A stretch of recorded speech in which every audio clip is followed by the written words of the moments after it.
The fellas didn't just ditch me this week. They're actually joining us remotely, both nationally and internationally. We've got Kim Bokamper all the way in Germany joining us. He's right out there with the Dolphins. And, of course, we've got Steve Goldstein. He's in Detroit following along with the Panthers.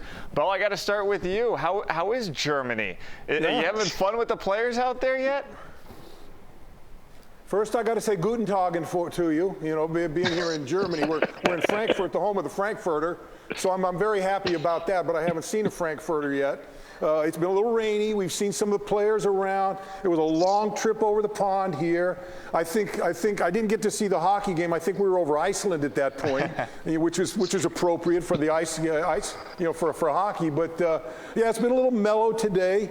You know, I'm coming on fumes. I've got like 2 hours of sleep over the last 2 days, but you know, I'll be all right. I can still throw some shots at both you and my. And by the way, I can't see either one of you, but you know what? You guys have never looked better.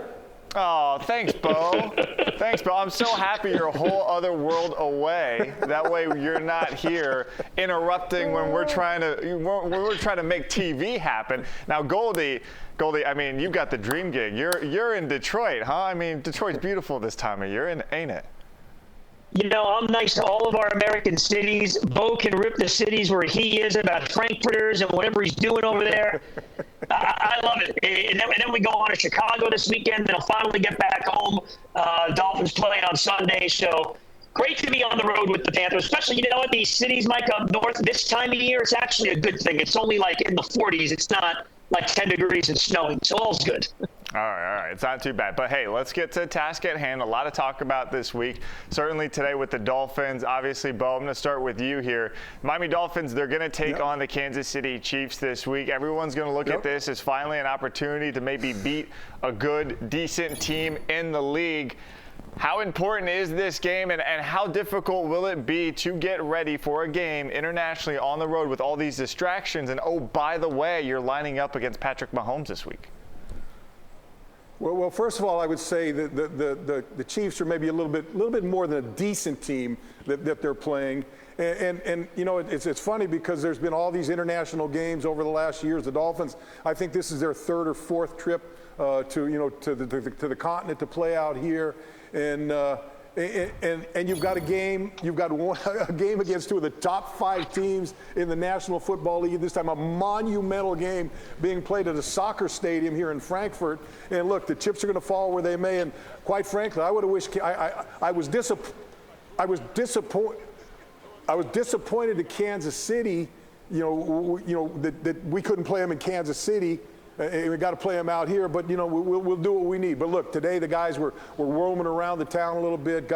They came out Monday. Kansas City now is not coming out until Wednesday or Thursday, so the Dolphins got a little head start on them, maybe to get acclimated. Maybe that'll help a little bit.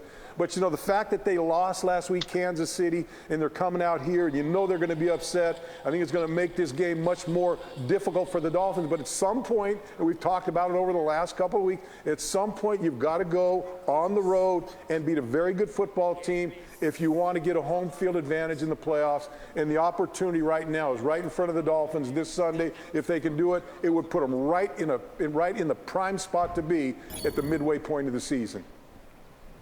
All right, Goldie, so can the Dolphins shake the narrative now in this case if the Dolphins can end up beating the Chiefs that, hey, they can't beat the good teams in the league? Well, first off, Denver just beat Kansas City pretty handily, and the Dolphins put 70 up on them. Yep. New England beat Buffalo, and the Dolphins have swept them.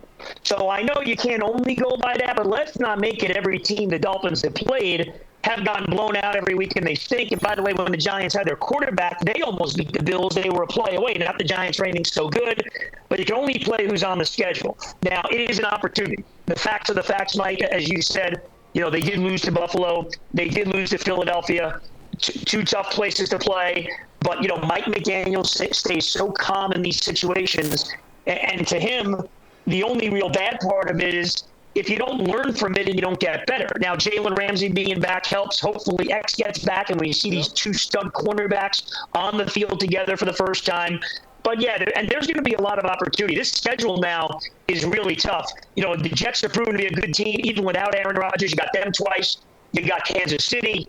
You got Dallas and Baltimore and Buffalo again. So there's going to be plenty of opportunities for this team as we move forward to win those games against good teams. And it's another one this week. And I'll tell you what, Kansas City, you watch them week in, week out, they are not quite the same Chiefs that they have been. They don't dominate, the way they have in past years. I think it's a great opportunity for the Dolphins. I know Mahomes, he's unbelievable. But the weapons around Patrick Mahomes, the Dolphins now have Tyreek. He doesn't have Tyreek anymore. That receiving core is not the best. Kelsey's tough.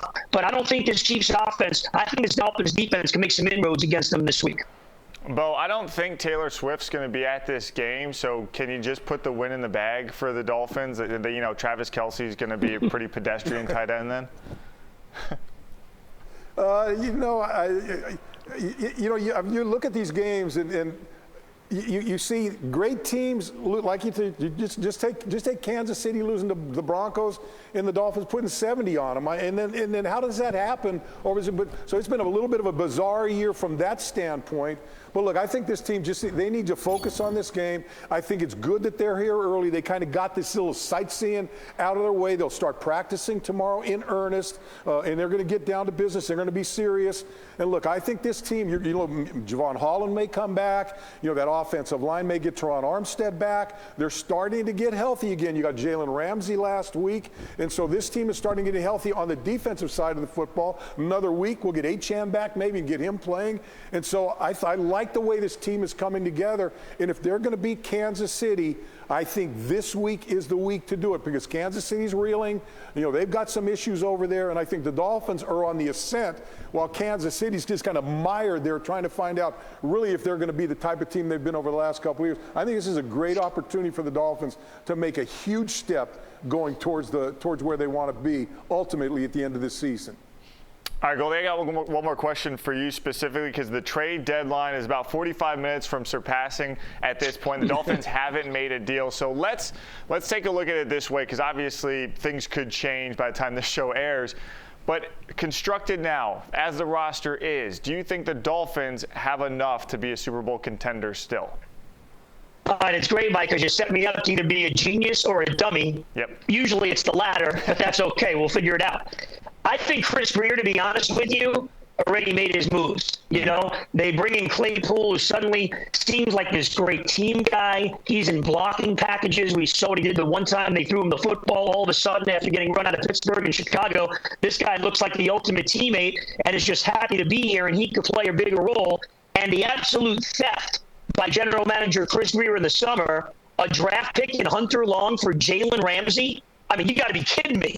So if they could go maybe bolster a little bit on that defensive line, backing up the big three guys, maybe they go and do that. I can understand that. But let's keep in mind Mike McDaniel's system on offense, Vic Fangio's system on defense, not the easiest to learn. I talked to these players, out in camp when we're out there during the week, and especially on defense. These guys talk about, Jerome Baker told me this week, he's still getting comfortable. He's getting more comfortable. He's still getting comfortable halfway through the season. So it may not be the easiest, situation for guys to walk into. And the other area, if you turn the clock back a few months, guys, that we would have thought, yeah, maybe they need some help.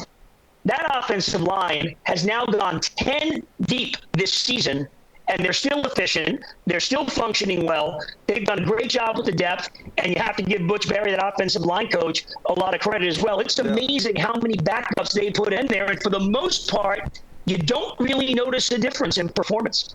Yeah, Bo, you want to jump in there? Joe, you're right, Goldie. Butch Barry, he doesn't get any credit for this offensive line.